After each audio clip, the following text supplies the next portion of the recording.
Very warm good morning. आज है present indefinite tense. पीछे हमने किए थे पास्ट टेंस के चार part, past indefinite, past continuous, past perfect और पास्ट परफेक्ट कॉन्टिन्यूस। तो अब करेंगे present indefinite.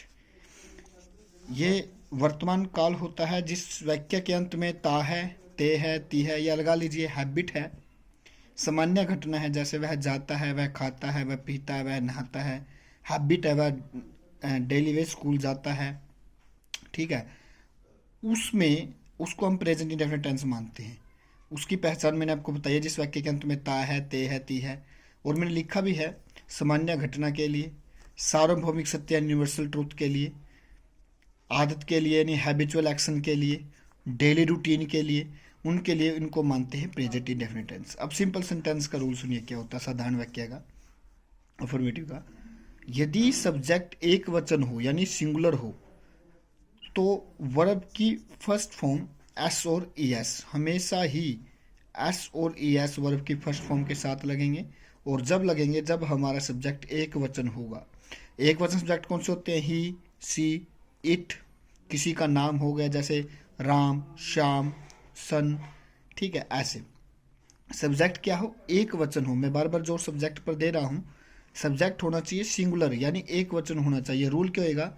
Subject plus verb की फर्स्ट फॉर्म एस और ई एस प्लस ऑब्जेक्ट। अब एस और ई एस का रूल माय डियर मैंने कराया आपको नाउन में कराया ना, तो नाउन कर लेना।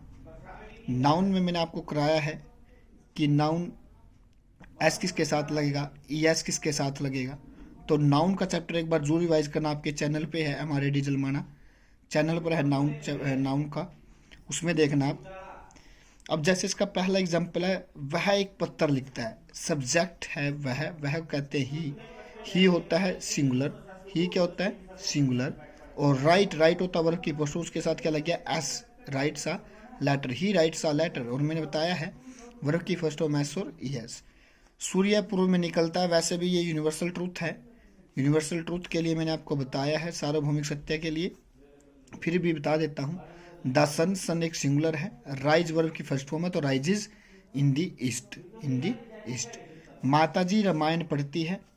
मदर रीड्स दी रामायण, मदर रीड्स दी रामायण। जुलाई में घोर वर्षा होती है। इट रेन्स हार्ड इन जुलाई। मैंने आपको बताया था इट से शुरू होगा जब भी कोई वेदर से रिलेटेड होगा। ठीक है, जैसे it is very hot today.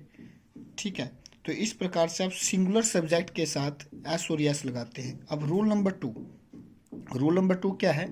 यदि सब्जेक्ट क्या हो? प्लूरल हो।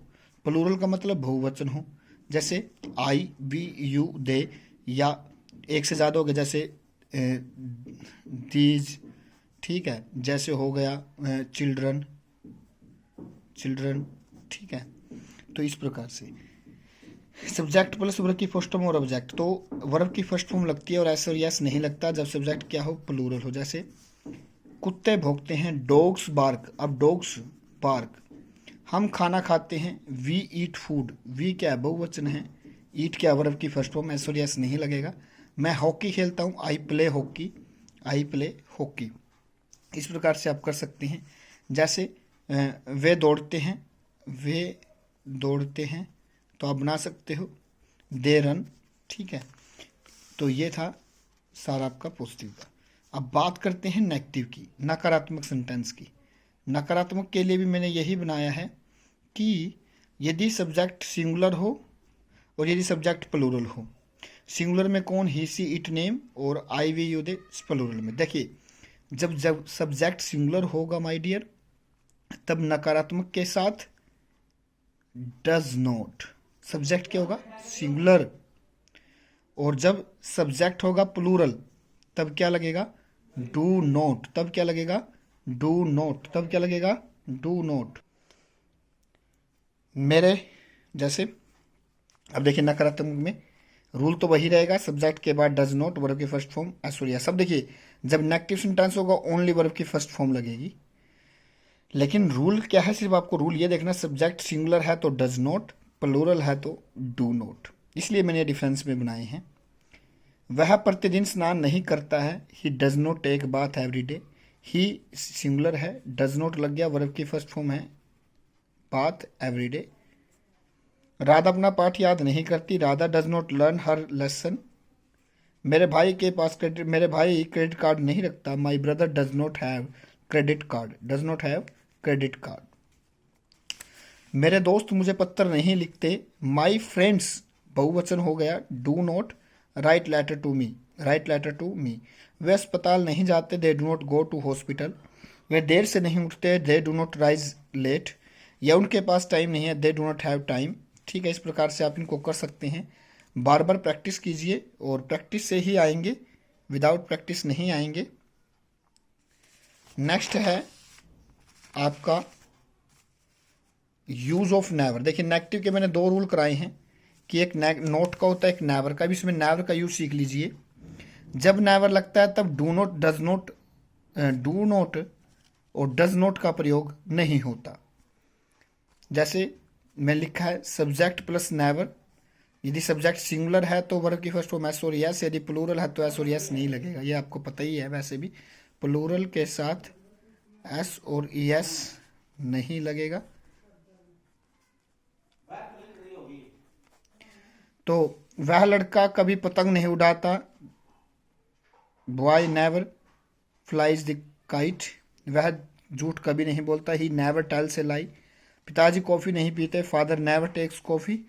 वे लड़के अपना समय कभी नष्ट नहीं करते, these boys never waste their time. अब देखना बॉयज प्लूरल देन वर्ब की फर्स्ट फॉर्म, बट नेवर का नेवर, और नेवर के साथ डू नॉट या डज नॉट का प्रयोग नहीं हुआ।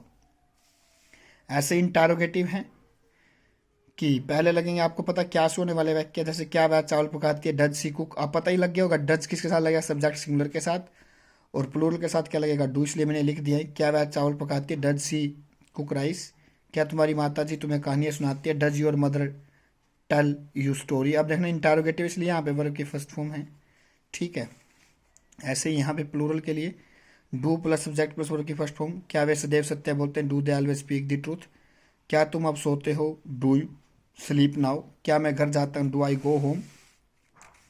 और मैंने वो बार बार बताता हूँ, नोट हमेशा सब्जेक्ट के बाद लगता है। यदि इंटरोगेटिव प्लस नेगेटिव हो तो आपको पता ही है, डू या डज सब्जेक्ट या नोट, और वर्ब की फर्स्ट फॉर्म प्लस ऑब्जेक्ट। क्या तुम रात को जल्दी नहीं सो जाते, do you not sleep early at night. ठीक है, और डब्ल्यू एच वाले मैंने लिख दिए हैं, वैसे आप इसको देख लेना। डब्ल्यू एच डू या does subject note plus verb की फर्स्ट फॉर्म प्लस ऑब्जेक्ट। अब तुम क्या खाते हो, what do you eat now. वह कहाँ सोता है, वेयर डज ही स्लीप। तुम किसको पढ़ाते हो, होम डू यू टीच। तुम्हें अब कौन बुलाता है, हु कॉल्स यू। तो इस प्रकार से इनकी प्रैक्टिस रखनी है। टेंस कंप्लीट हो गया, प्रेजेंट इंडेफिनिट। बार बार इनकी रिवीजन करनी है जितना हो सके। ठीक है, उससे ज़्यादा प्रैक्टिस करनी है और नोट्स बनाने हैं ताकि आपके फ्यूचर में भी काम आए। इन फ्यूचर भी आपके ये काम आएंगे। मैं दोबारा एक बार वीडियो को पॉज करके दिखा देता हूँ, आप सारी वीडियोस देख लीजिए दोबारा। जहाँ पर भी आपको समझ नहीं आता वहीं पर ही रोक कर पढ़ लीजिए।